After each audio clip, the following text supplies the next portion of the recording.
Welcome, Battletech enthusiasts. Now, this is a update or a replacement of my old video on space control mech category items. Another way of thinking this is actually area denial. So these are area denial mechs and vehicles and whatnot. The main characteristic, or one of the characteristics that can make an area denial or space control machine or unit, is that it has to be a mech that is so powerful, so long range, and at the same time having enough short range firepower that it controls a region of the map.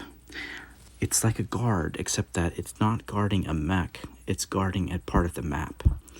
So that also means it doesn't have to be very maneuverable, unlike a guard mech. And in fact, it doesn't even have to be a mech at all. For example, this structure with long-range missile carriers and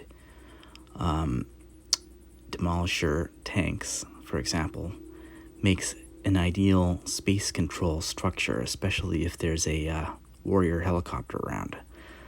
The purpose of a space control mech or structure or group of vehicles like this one is to shut down a part of the map. And if you have a small map and not like a large, complicated game, this could be just putting it in the middle of the map. This isn't quite exactly the same as a brawler, although brawlers, certain kinds of brawlers can function effectively as space control. As, for example, an unusual item or class of unit is the infantry unit, especially like long-range missile infantry. If you were to drop off 2 LRM infantry with a Karnov into some part of the map, it would be somewhat of a deterring force, at least for smaller mechs, into that part of the map. Or if you could use even more infantry, then you could make an increasingly deterring force, possibly even for larger mechs, to kind of stay away from that area. So infantry functions very well as an area denial or space control, just like and then you can use the Karnov after the fact as like a spotter for LRM infantry. Other mechs or units that function really well for space control are actually the urban mech, because at least for small mechs, because its AC-10 has a reasonable range, and it does quite a lot of damage.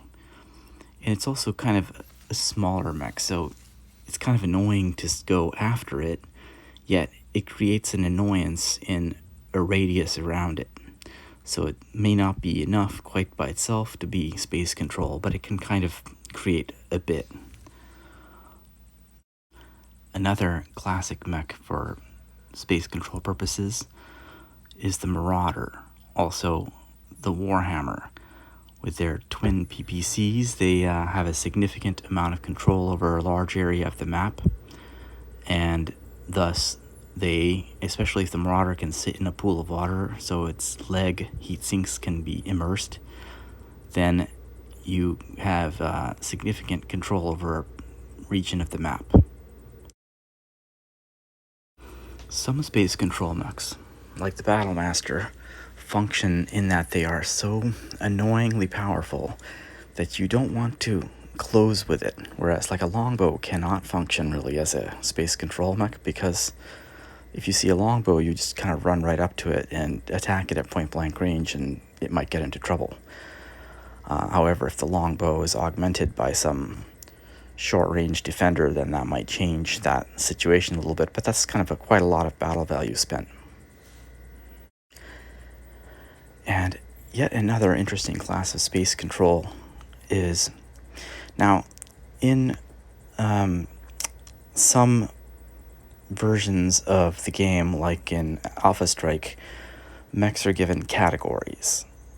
And I don't necessarily agree with some of these categories. For example, the ambusher vehicle, like an SRM carrier, is it really an ambusher? I mean, Unless you're playing with hidden units, everybody knows the SRM carrier is over there. And if you're going to go over there where the SRM carrier is, you know what you're getting yourself into. So the SRM carrier is not so much an ambusher as a space control, even though it's short range, because you don't really want to get up to the SRM carrier. I mean, that thing is just kind of, you see it, you stay away from it. So that is an example of space control. Another vehicle space control unit that's a lower battle value but quite effective is the Hetzer. The Hetzer, again, is labeled an ambusher in some category schemes, but again, unless you have hidden units, it's not really an ambusher. If everyone knows where the Hetzer is, there's no ambush. It's more of a, you don't want to go there because the Hetzer is there, or if you are going there, you know exactly what you're getting yourself into. Like a small mech is not gonna want to go there because if it gets hit, it's gonna get taken out with one shot. And a larger mech is either gonna hit it from long range because it can outrange the Hetzer, or it might be able to take a hit from it. So that's it for the space control category. Also, it doesn't really need to be maneuverable like an urban mech. It just kind of needs to get to where it needs to be, and then it just kind of sits there for the rest of the game.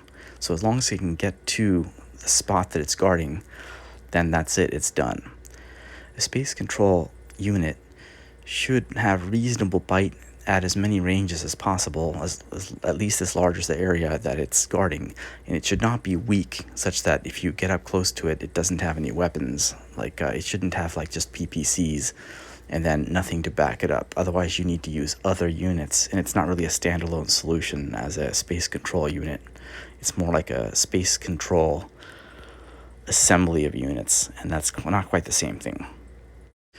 So we'll close off now this with the, again, review of the LRM Fortress. So the smallest construction would be just a single LRM carrier and a single demolisher, but you can kind of group them up as large as you want. And it's roughly 2k battle value per pair. So if you want 2 demolishers and 2 LRM carriers, then that's 4k battle value roughly, plus a little extra, so you can start fitting in things like warrior helicopters. And you really need that. You really want a warrior helicopter or a Karnov as your spotter, so to guide the LRMs.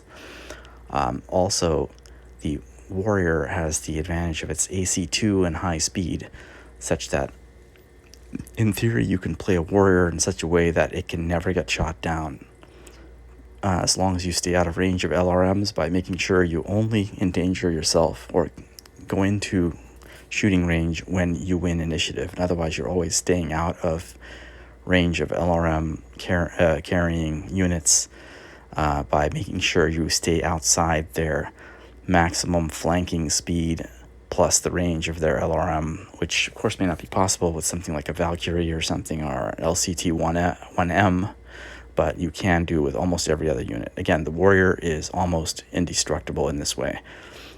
So that's it for my opinions on space control units.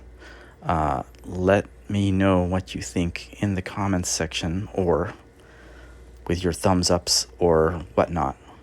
And make sure you subscribe if you want to see other updates and other updates to the old mech reviews.